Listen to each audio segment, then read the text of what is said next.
Esse é o Ancapsu e nós vamos falar agora sobre a situação na Ucrânia. Hoje, dia 18 de março, são 8 horas da manhã aqui no Rio de Janeiro, 1 hora da tarde em Kiev, no momento que eu gravo esse vídeo, e o Tribunal Penal Internacional expediu um mandado de prisão contra Putin e contra Lvova Belova, que é a comissária do Putin para assuntos de crianças e da infância e coisa e tal, e que era quem estava coordenando justamente o sequestro e adoção forçada das crianças ucranianas na Rússia, né? Esse foi exatamente o crime que levou a esse mandado de prisão, a questão das crianças sendo retiradas de seus pais na Ucrânia, nos territórios ocupados, e enviados para a Rússia, muitas vezes em campos de reeducação, com aulas de russo, para elas esquecerem o passado ucraniano. Um absurdo completo. Isso é um crime de guerra previsto na Convenção de Geneva, isso é considerado genocídio também. E o rapaz do TPI, né, do Tribunal Penal Internacional, deixou claro que outros crimes de guerra estão sendo avaliados, mas que esse, devido ao estágio avançado da investigação e ao fato de ser um crime que continua acontecendo, foi o que motivou o mandado de prisão cautelar do Putin, né? A efetiva prisão do Putin é pouco provável no curto prazo, né? Se ele sair da Rússia e for para algum dos países signatários do tratado, ele pode ser preso, mas já existem exemplos no passado de situações em que o país optou por não prender, desrespeitando as regras do TPI, né? Então é pouco provável que ele seja preso no curto prazo, mas o fato é, isso torna a situação dele mais complicada. Primeiro, do ponto de vista geopolítico, porque vai trazer um peso maior a qualquer líder de Estado que tente fazer relações com o Putin. Ou seja, agora os líderes de Estado não podem alegar que não sabiam que estavam falando com um criminoso de guerra. E outra coisa é internamente, né? O Putin e a Lvova Belova podem ser figurões lá na hierarquia do Kremlin, pouco provável que alguma coisa de ruim aconteça com eles, mas para pensar nos subordinados embaixo dessas pessoas, né? No final das contas, a gente sabe como é que funcionou o Tribunal de Nuremberg. O pessoal de mais baixo nível, lá de mais baixo escalão, acabou sendo muito mais condenado e acabou sofrendo muito mais do que o pessoal de alto escalão. Muitos do alto escalão conseguiram fugir. Então talvez o Putin, a Lvova, Belova consigam fugir, se dar bem e coisa e tal. Mas o pessoal que está debaixo deles olha para essa situação e pensa, se eu continuar obedecendo esse pessoal, eu vou me complicar no final dessa coisa, né? Então isso vai gerar também uma dificuldade maior para eles tomarem ações lá dentro, né?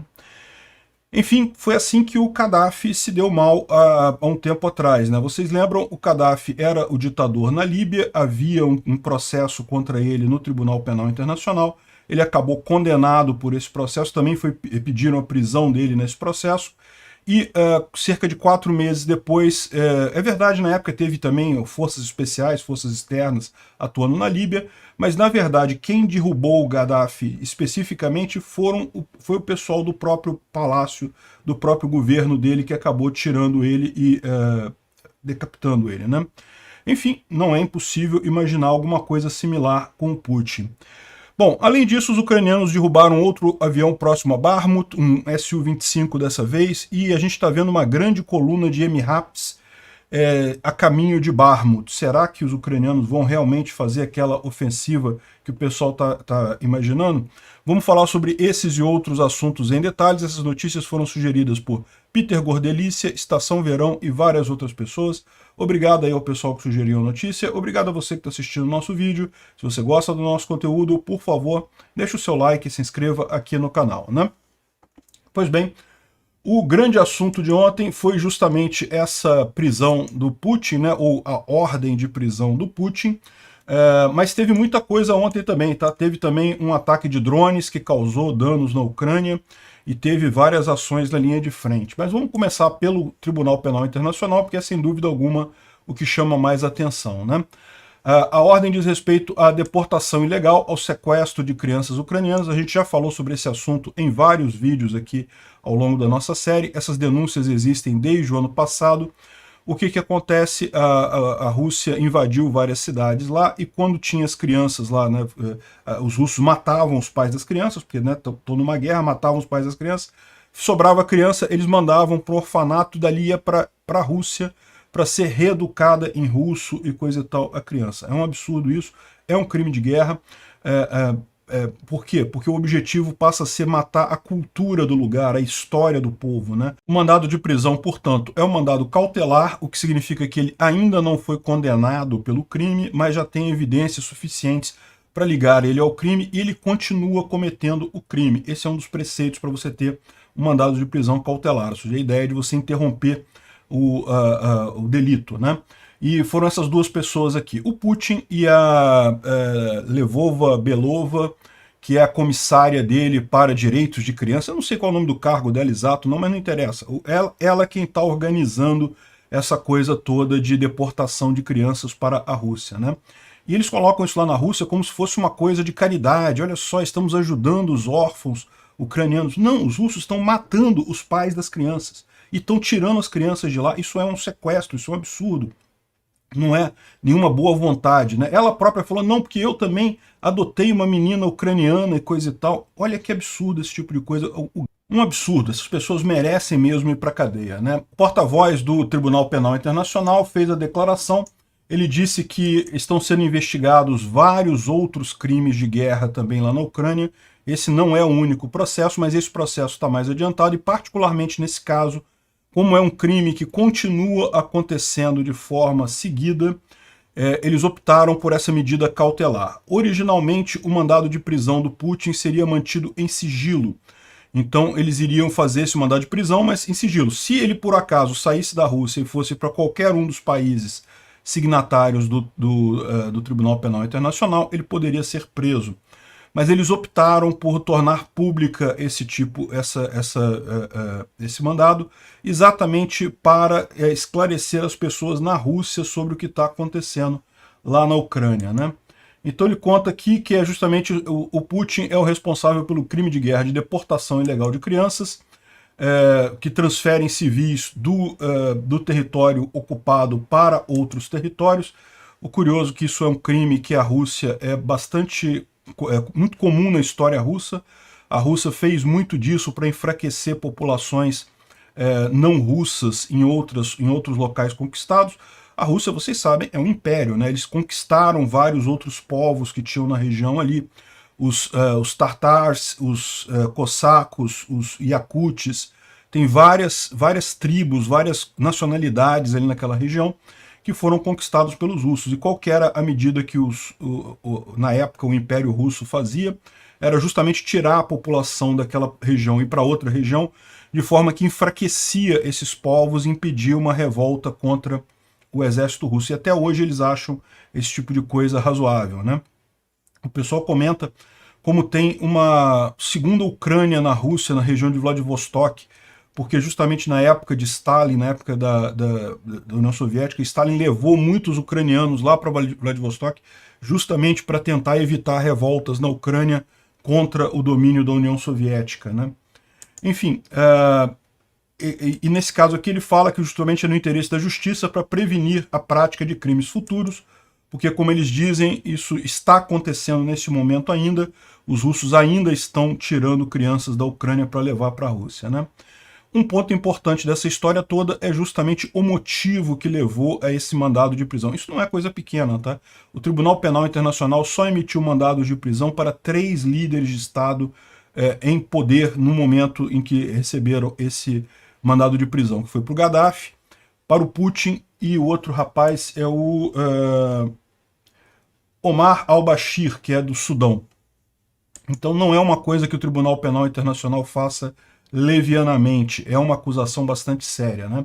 E isso está de acordo com aquilo que a gente falou no vídeo de ontem. Vocês lembram que eu falei sobre o problema da crise populacional? Que uma das coisas que o Putin visava com essa invasão da Ucrânia era justamente aliviar o problema populacional da Rússia. Porque a Rússia, embora tenha uma população 3 vezes maior do que a Ucrânia, tem uma área 10 vezes maior do que a Ucrânia. Então, na verdade, a Ucrânia tem uma quantidade significativa de população ali, né?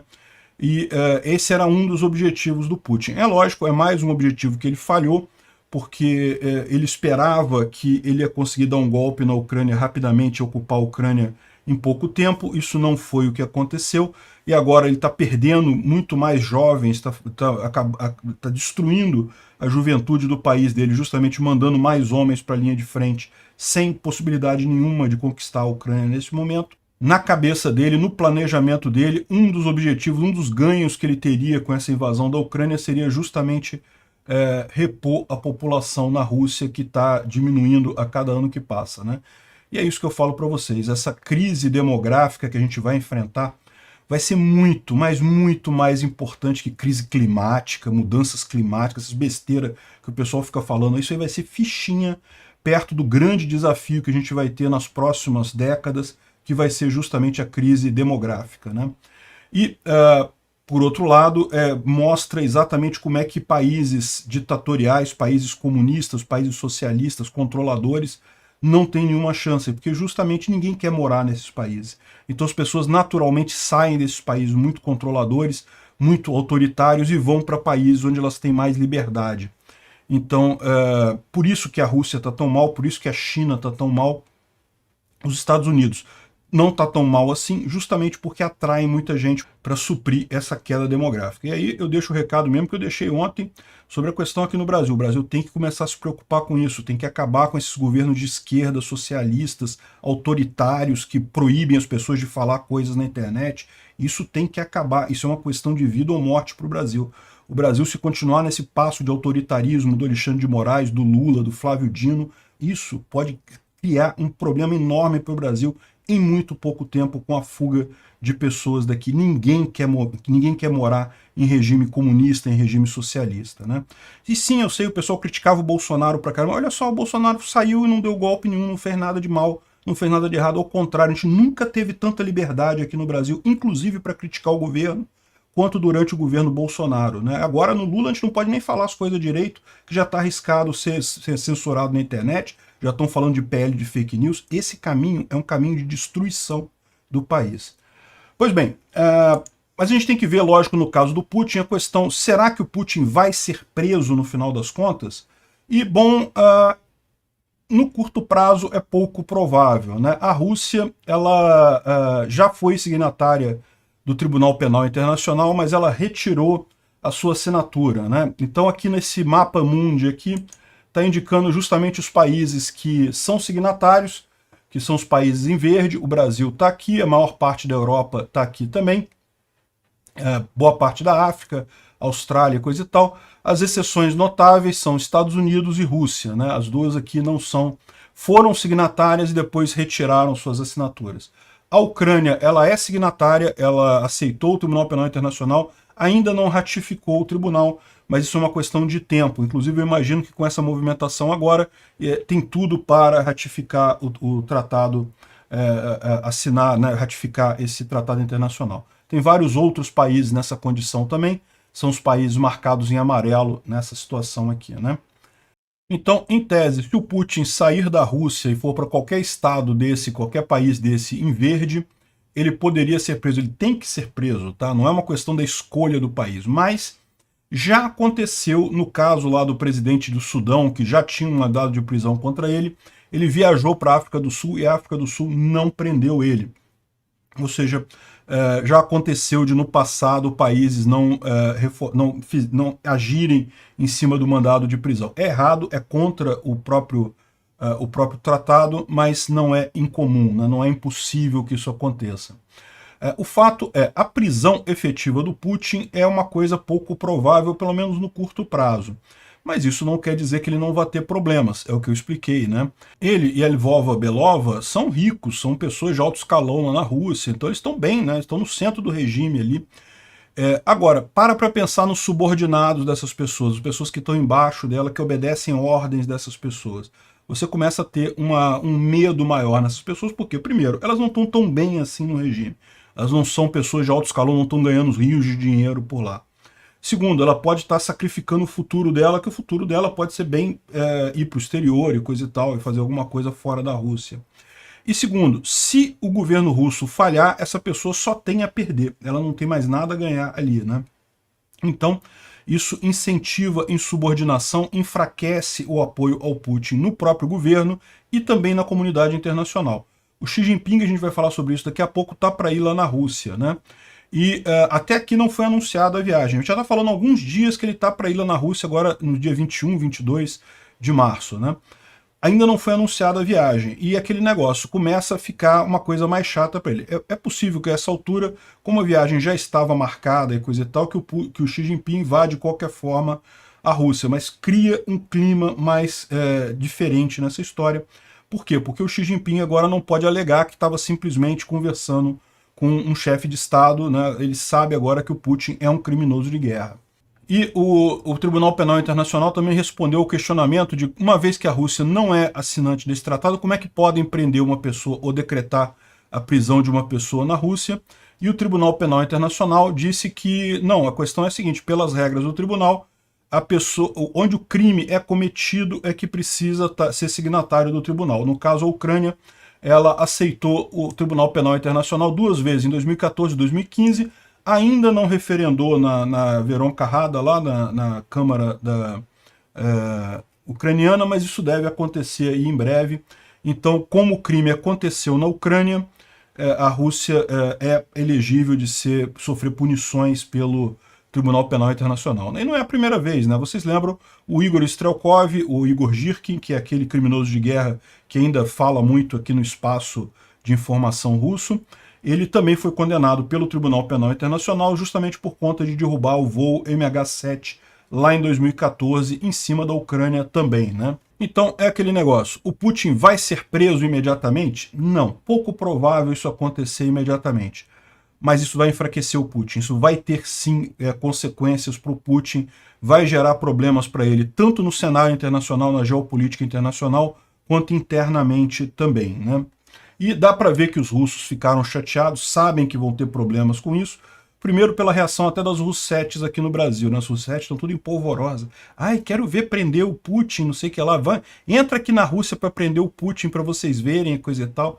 E eu acho divertidíssimo isso, né? Porque, bom, o Gaddafi foi mais ou menos isso mesmo.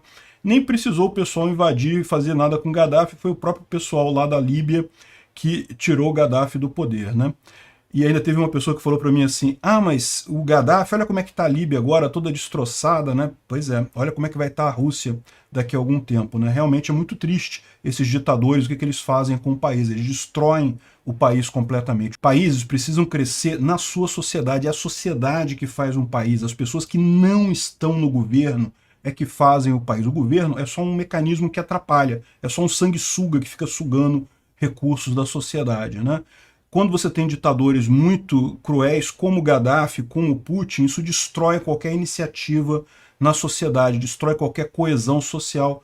E quando essas pessoas acabam sendo destruídas, você vê que o país, na verdade, era só uma casca oca, não tem nada lá dentro. É muito triste, vai levar muitas gerações para a Líbia se reconstruir e certamente para a Rússia também, depois que esse troço acabar, né? Mas é mais divertido ainda ler as críticas dos bloggers militares russos falando do assunto, todo mundo com a bunda dolorida por lá, né?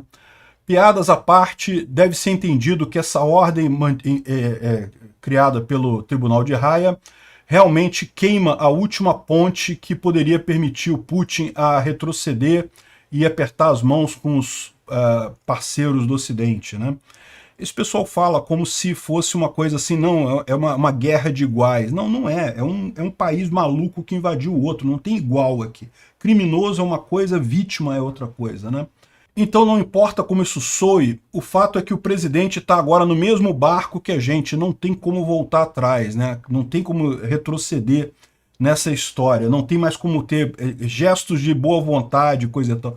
É muito engraçado. Esse pessoal acha realmente que os gestos de boa vontade que o Putin fazia eram gestos de boa vontade? Que história é essa? Não teve isso. A Rússia sempre foi expulsa dos lugares. Gesto de boa vontade é só a propaganda deles fazendo, né? E de fato, isso aqui queimou ponte, não tem mais negociação com o Putin, né? Isso é excelente no final das contas. Porque nunca teve de fato. Sempre foi, as negociações que haviam, tentativas de negociações, sempre foram o interesse do Putin de postergar as coisas, de evitar as coisas. Então agora não tem mais essa possibilidade, é realmente um negócio que deixa mais claro a posição do Putin. Agora, o que o cara fala aqui, ó, que o Putin está no mesmo barco que eles, é verdade. A diferença é dizer que ainda tem um monte de gente na Rússia que não está nesse barco. E esse pessoal é que pode não querer entrar nesse barco junto com esses criminosos de guerra que estão na Ucrânia e o próprio Putin, né? E o Murs, que é um combatente também lá da, entre aspas, República Separatista de Donetsk, né? Ele colocou aqui também a opinião dele, dizendo que, olha só, o pessoal está querendo recriar o sagrado 1913 e vai acabar sendo jogado no fevereiro de 1917. É o que eu penso também, a minha opinião é essa daqui. Então ele diz aqui, não cidadãos, o mandado de Haia para o Putin não tem mais negociação agora, pronto, agora é guerra até o final. Isso, na verdade, é um aumento da briga entre elites e uma possível agenda de um golpe de Estado em muito pouco tempo. Exatamente isso. Vai ter muita gente debaixo ali do Putin que, ok, não vai querer ser o próximo nessa lista com mandado de prisão de Haia e vai começar a desobedecer o Putin, vai começar a evitar o Putin vai ter menos poder sobre as pessoas que estão embaixo dele, né? E aí ele comenta aqui com esses fatos históricos aqui, o que é o Sagrado 1913. Foi o auge do Império Russo, o momento em que a Rússia derrotou, eu não lembro exatamente quem, não sei se foi o Império Otomano, enfim, foi a maior extensão territorial de toda a Rússia, em toda a história, foi 1913. Só que logo depois ela perdeu a Primeira Grande Guerra, né, a Primeira Guerra Mundial, e daí, em 1917, teve a Revolução Bolchevique, a Revolução Comunista lá na Rússia. Então, o que ele está dizendo aqui é exatamente isso. O pessoal está querendo recriar o sagrado 1913, o auge do Império Russo, e vai acabar com uma revolução, mais uma rolagem de cabeças lá na Rússia. É o que eu penso também. Esse mandado de prisão pode não ser exequível no curto prazo, mas vai dar um monte de incentivos para um monte de gente lá na Rússia. Outro que está com um bumbum dolorido aqui é o próprio Igor Girkin, ou Igor Strelkov, falando aqui que esse mandado de prisão para o Putin, né, não nos interessa em nenhuma maneira, não muda nada, né? O fato é que ele indica que o Ocidente está confiante na conclusão com sucesso para ele da guerra atual, né?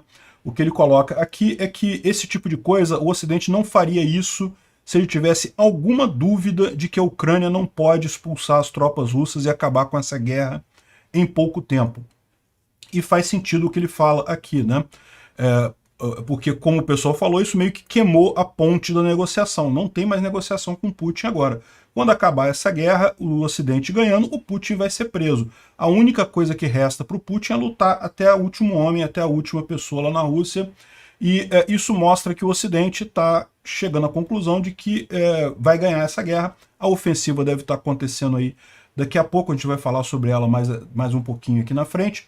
E justamente o que ele está dizendo aqui o Putin é, de forma previsível, identificado como o próximo Milosevic, ou Gaddafi, ou Saddam, ou Hitler, né? E estão preparando para lidar com ele exatamente como todos esses anteriores. Aliás, quem não viu isso desde o início dessa invasão, eu não entendi. Aqui no Brasil tá cheio de gente defendendo Putin, achando que Putin é a última bolacha do pacote, não sei o que lá e coisa e tal. Esse pessoal vai ter um trabalho danado mais adiante, tendo que apagar todas as postagens pró-Putin. Vai dar um trabalho danado isso, viu? Porque vai ser vergonhoso você, frente aos seus netos, dizer que, olha só, eu apoiei o Hitler da minha geração, né?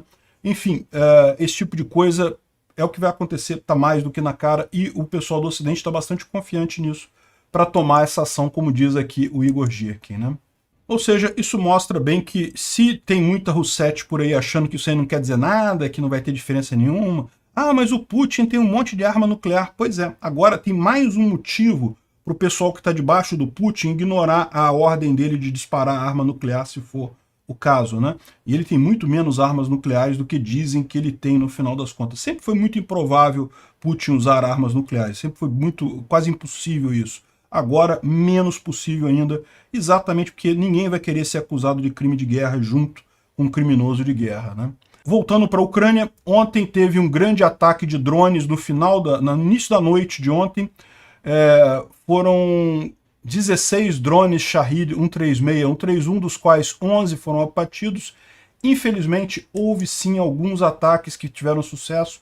Teve aqui em Khmelnytsk, teve um ataque grande, mas o principal foi aqui em Novomorovsk, próximo a Dnipro, em que teve realmente uma consequência muito ruim, atingiu uma refinaria de petróleo ucraniana, uma base de óleo, tá vendo? São vários tanques aqui. Então foi realmente uma explosão bastante danosa que aconteceu ali naquela região, esse grande depósito de óleo na cidade de Novomorovsk, né? Então a defesa antiaérea ucraniana não foi tão eficaz quanto normalmente é com esses drones. Esse drone destruiu esse grande depósito de munição que provavelmente era parte do combustível para a nova ofensiva. Não que isso seja um grande problema, certamente a Ucrânia tem mais combustível em outros lugares, não vai ser uma tragédia, mas foi realmente um evento sensível aí, né? O governador de Lviv também falou que teve ataques lá na região, os drones lá não causaram dano significativo, a maior parte deles foi derrubada, ou metade deles foi derrubado, mas não teve dano significativo, né? Então, infelizmente, teve esse ataque aí que teve algum sucesso pelos russos. Bom, uma outra observação sobre ontem também, os Estados Unidos já colocaram um novo drone muito maior, muito mais moderno para fazer um monitoramento no Mar Negro. Está aqui o RQ-4B, que é uma versão muito mais avançada, muito maior do MQ-9, que é o chamado Forte 10, e ele já está operando aqui no Mar Negro, exatamente suprindo a vigilância que o outro drone deixou de fazer, né? Os ucranianos derrubaram um Su-25 usando um Memped, olha só. Aqui em Berestov, na região de Donetsk, é mais ou menos perto ali de Bakhmut, tá? É um pouco mais ao norte de Bakhmut.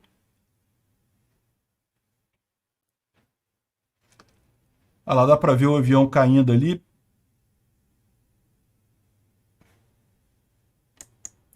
Berestov fica aqui, ó. Aqui nessa região aqui. Aqui que o avião foi derrubado, né? Bom, além disso, teve também uma explosão num grupamento militar russo em Perelvani, que é lá na Crimeia, é perto de Simferopol. Então, aqui na Crimeia, mais aqui ao sul, essa grande explosão aqui, dá para ver uma coluna de fumaça subindo aqui, em cima justamente de um local onde haviam agrupamentos de tropas russas, né? Da 126ª Brigada de Defesa de Costa, né? Costeira. Enfim, mais um ataque lá. É lógico que a gente mostra esses ataques assim, mas como eu falo para vocês, acontecem vários desses ataques, a gente não tem imagem de todos eles, né? Alguns só que acabam chegando aqui pra gente. Bom, isso aqui perto a Bakhmut, foi liberado esse vídeo aqui de uma grande quantidade de MRAPs, né, que são aqueles veículos resistentes a minas e coisa e tal, preparando para alguma coisa, uma coluna bem grande deles ali numa estrada próxima a Bakhmut. Imagina-se que eles devem fazer alguma operação muito em breve ali na região. O que o pessoal está estipulando justamente é que seria talvez aquela ofensiva que o pessoal estava preparando aqui em Bakhmut, a gente mencionou isso alguns dias atrás, né?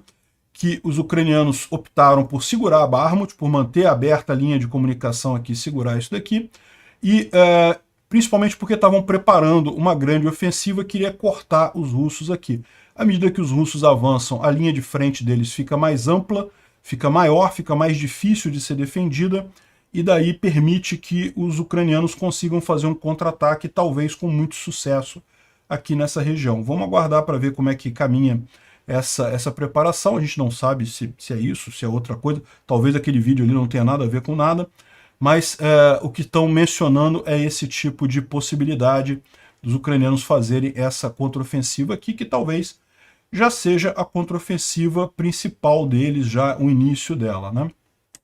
Outra coisa que é importante lembrar, o Reporting from Ukraine estava lembrando que aqui no sul, na verdade não foi só aquele ataque sobre Robotnik que houve, não, tá nos últimos dias, houve uma sequência de ataques ucranianos em várias posições, ataques pequenos, mas exatamente naquela visão que a gente colocou o ataque aqui em Robotnik, né?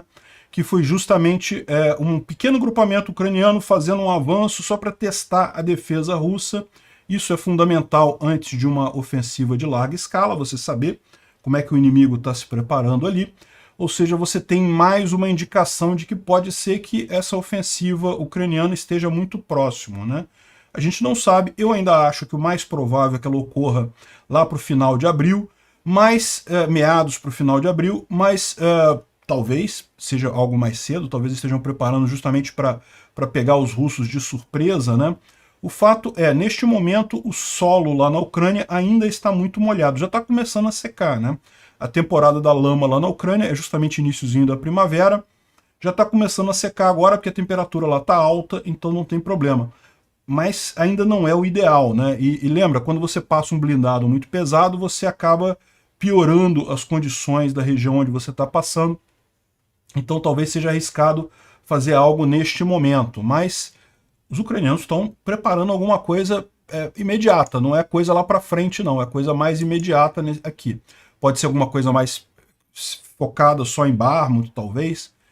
Enfim, aqui o Andrew Perpetua, vamos dar uma olhada na linha de frente, ele coloca as alterações que houve na linha de frente nos últimos 3 dias, tá? Então isso daqui, essas áreas vermelhas aqui não é de ontem, mas é dos últimos 3 dias, tá? E o Defmon não fez visão da linha de frente hoje, o Noel também não, só temos aqui a do Perpetua. Enfim, dá para ver a tomada de Zalizniansk, né? E aqui também um avanço russo nessa região, mas de tudo que tem aqui, o mais preocupante é justamente esse avanço aqui ao sul, em Bakhmut mesmo, né? Por quê? Porque esse avanço aqui ao sul, ele coloca pressão sobre a T-0504, o que pode piorar a situação aqui do suprimento de tropas ucranianas aqui, né? Vocês sabem, é fundamental para a Ucrânia manter a linha de comunicação para abastecer suas tropas e até para uma eventual retirada, que também pode ser alguma coisa que eles façam, né? Pode ser que eles optem exatamente por retirar as tropas daqui para justamente entrar com a contraofensiva e pegando os russos no contrapé. Mas esse avanço aqui ao sul é muito preocupante do ponto de vista estratégico, justamente porque ameaça todas essas linhas de comunicação aqui, né? Os outros avanços, esse avanço aqui ao norte, é ruim? É ruim, mas não é essa coisa toda, né? Aqui também não faz muito sentido esses avanços aqui. É lógico que os ucranianos têm que conter isso daqui, mas a gente entende que o foco deles nesse momento é manter as linhas de comunicação até Bakhmut para manter viva, né, as tropas que estão aqui, né? Outra coisa que ele coloca aqui é que a situação na linha de frente está cada vez mais porosa, ou seja, está cada vez menos definido onde é que é a linha de frente, né? Tem tropas ucranianas e russas lutando em posições cada vez mais aleatórias ali dentro do mapa, e isso faz sentido, né? Mas torna difícil a gente entender exatamente o que está acontecendo, né? Em outras palavras, fique cético de qualquer vitória ou derrota que seja anunciada nessa história aí, né? Isso é especialmente verdadeiro dentro da cidade em si. A gente falou isso, né? Aqui naquela Azon, né? Que é aquela metalúrgica, tinha grupo russo, mas depois os ucranianos retomaram, parece que os russos voltaram agora, enfim, a coisa realmente não está muito definida ali, né? O outro lugar que teve algum avanço aqui foi em Avdiivka, né? Os russos, segundo ele está dizendo aqui, tomaram Krasnohorivka e estão tentando tomar Kamianka, então isso aqui houve esse avanço de fato nos últimos dias, né? É uma situação séria, mas não chega a ser crítica aqui em Avdiivka, enquanto a outra pinça, o outro lado da pinça, não avançar, né? Avdiivka, essa cidade aqui, é uma cidade muito bem fortificada, uma cidade muito bem defendida pelos ucranianos, tem várias linhas de comunicação aqui ainda, então é fato que esse avanço aqui é preocupante, mas por hora não é crítico, né?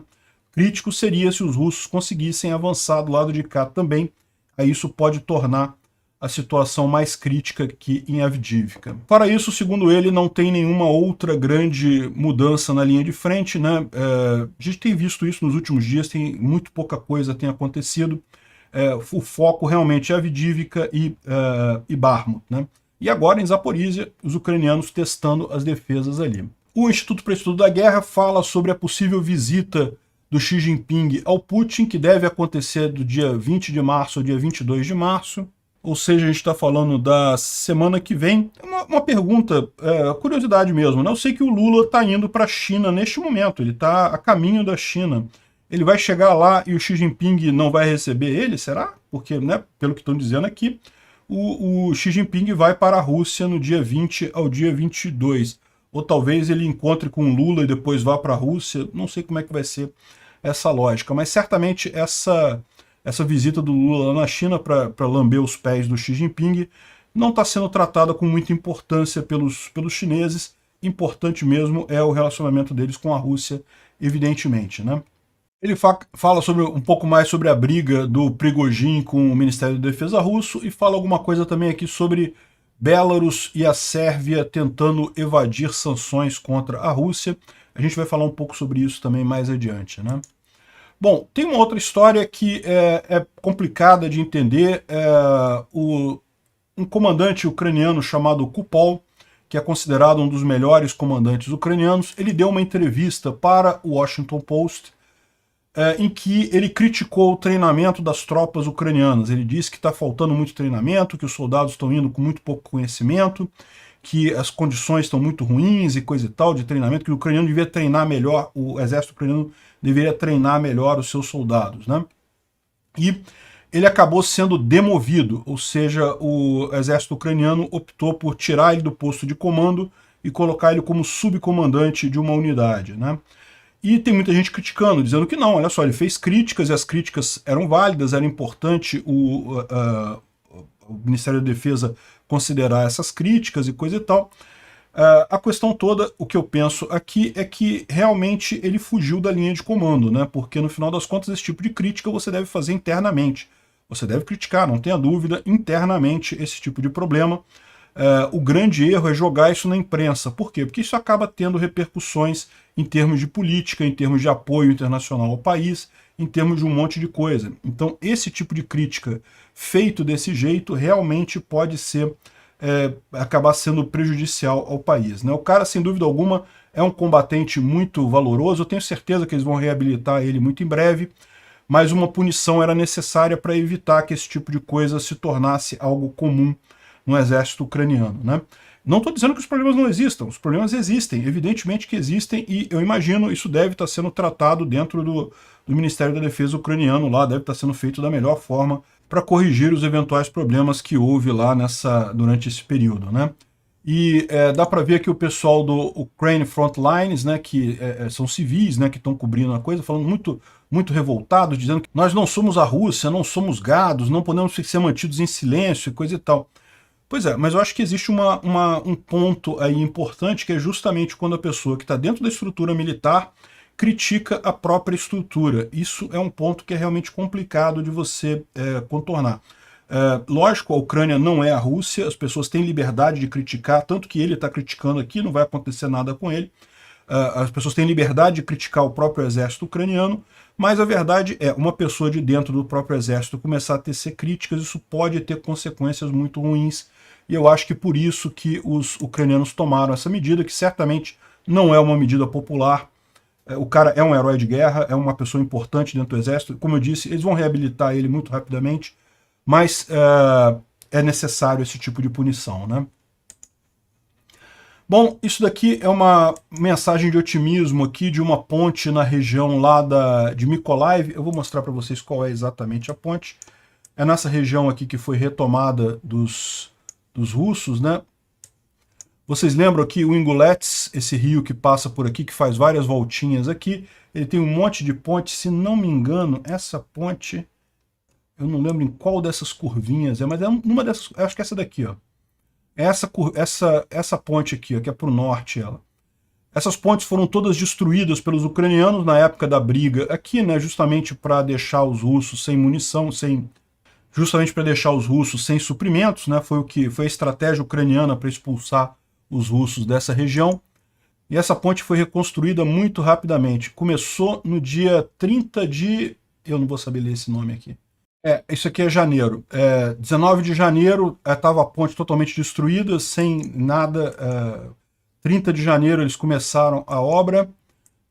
Aqui é 4 de fevereiro. 4 de fevereiro eles já tinham colocado os pilastras. 20 de fevereiro já começaram a botar os vãos. E aqui deve ser março, eu entendo. Daí eles asfaltaram e coisa e tal. Então no iniciozinho de março, dia 15 de março, a ponte estava pronta e sendo usada já pelos ucranianos. Bacana a reconstrução do país lá, né? Bom, a Rússia está com um problema, uma vez que a Turquia parou de ajudar a Rússia a contornar as sanções do Ocidente, né? Então a Turquia rejeitou o trânsito de bens sancionados ali pelos portos, pelo Estreito de Bósforo. Então a Rússia está com problemas agora e está recorrendo ao Cazaquistão para tentar conseguir importar coisas, contornar as sanções. Vamos torcer para o Cazaquistão não entrar nesse negócio, porque isso enfraquece as sanções e acaba ajudando a Rússia.